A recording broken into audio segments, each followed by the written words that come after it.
Okay, here we go. We are going through the Bible, sort of big picture, panoramic, looking at it at 230 miles an hour on the bullet train or 30,000 feet in the sky on the jet plane, just seeing the overview. But we're getting the pieces. And when we get the pieces, all of the small things are going to fit together.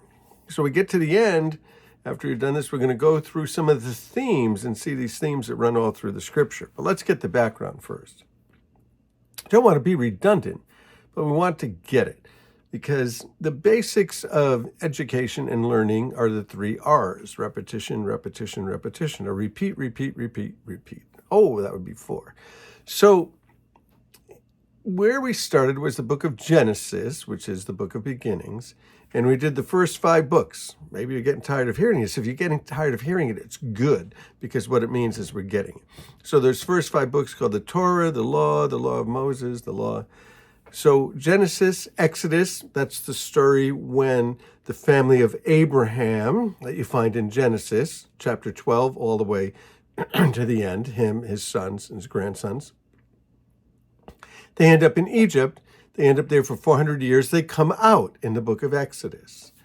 And when they come out in the book of Exodus, they encounter the Lord at Mount Sinai, where the 10 commandments are, and the rest of those commands. Then we get into a book called Leviticus, and Leviticus is about sacrifices. And we find the whole book of the Bible is about sacrifices, about the sacrifice of Jesus and showing the importance of sacrifice. Genesis, Exodus, Leviticus, Numbers. Numbers is really about numbers, the numbers of people, but it's also about their journeying. They're going from Egypt to the promised land, 11-day journey, takes them 40 years. So Deuteronomy, when they're ready to go back into the land, the land that they left when they went down into Egypt, now they're going back in the book of Deuteronomy. Deuteronomy means the second law. So it's the second time all of those things that were told at Sinai, the 10 commandments and so forth, Moses goes through them again. So then we enter into the history books, and we enter into the book of Joshua. Now, Joshua was there. Joshua had a lot of courage. Joshua had a lot of faith. Joshua goes in and he conquers the land for these people. And then he divides it up between the 12 tribes, and they each have their allotment. So ends the book of Joshua. It's a book of conquest and all of the things that happen in the conquest. So that's followed by the book of Judges, which goes on for about 400 years. And what happens in the book of Judges is now that they're settled in the land, there's these cycles. And the cycles are that there's rest in the land and there's peace. And when there's rest and peace, then they forget about God and they get lax, and then they start serving other gods and get themselves in trouble and start living in immorality and all kinds of other things. They end up in a mess. They call out to God. God raises up what was called a judge, which was usually a military leader or a deliverer, that would free them from the enemies that came and occupied them and were beating them down. And this goes on several times in the book of Judges. And at the end of the book of Judges, it says the people had no king. It's 400 years now.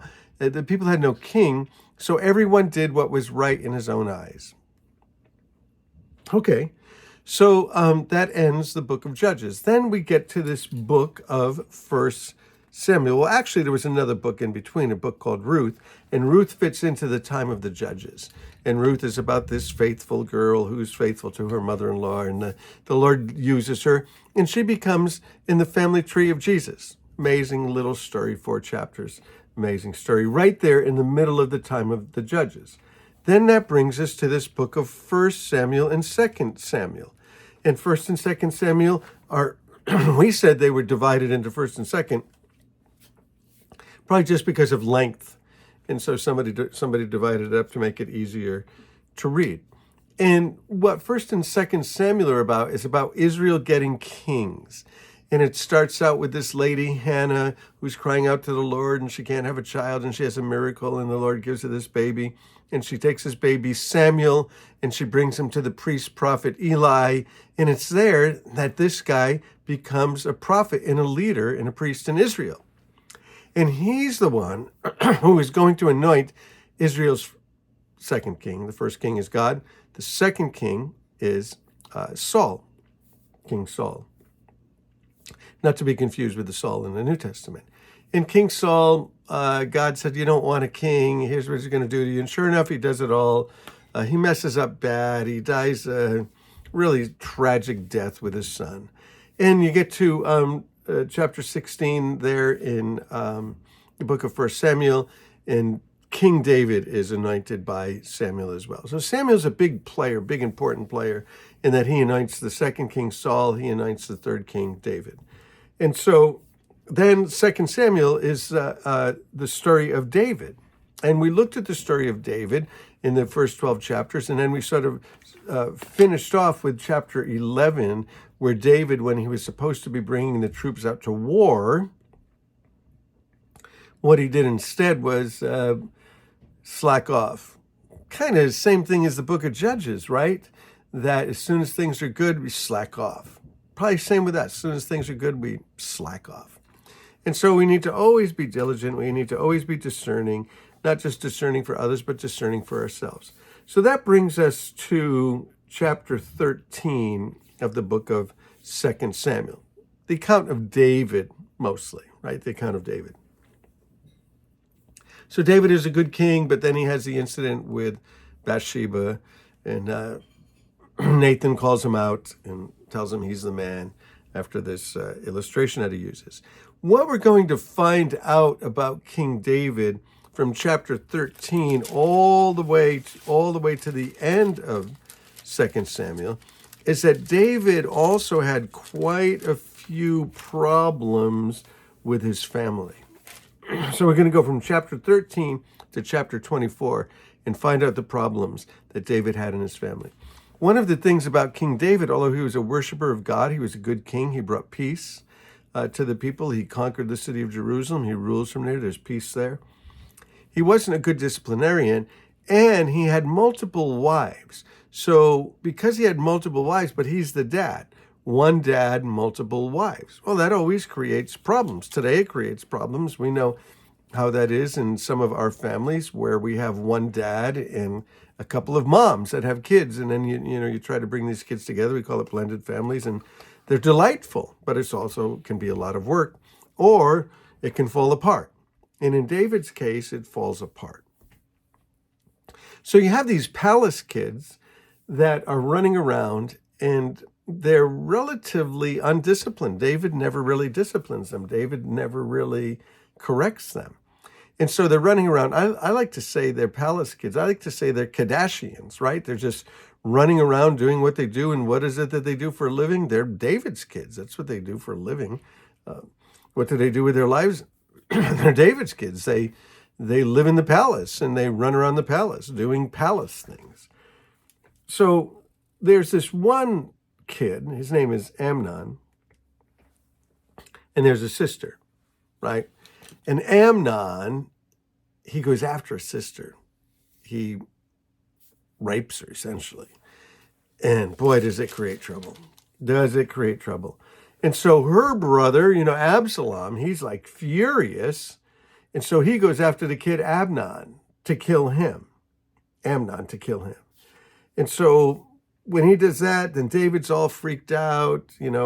Absalom flees, because he killed the kid, and you got the sister, what did you do? And he leaves, and he comes back to Jerusalem. So when he comes back to Jerusalem, David doesn't have anything to do with him. This is King David, the one who is after God's own heart. So Amnon rapes his sister. Absalom's furious. He's gonna kill the kid, kills him. Then he flees because he doesn't want to experience David's wrath. David is, come back. So he comes back, and then David ignores him. So he can't stand that David is ignoring him. So Absalom creates this conspiracy, and he's going to overthrow David. He's going to overthrow his dad's own throne. And there's all this drama about it, and David ends up fleeing. So Absalom fled Jerusalem, and then David flees Jerusalem. And all kinds of people, David meets all kinds of people along the way, as he's running from Absalom. And then Absalom dies.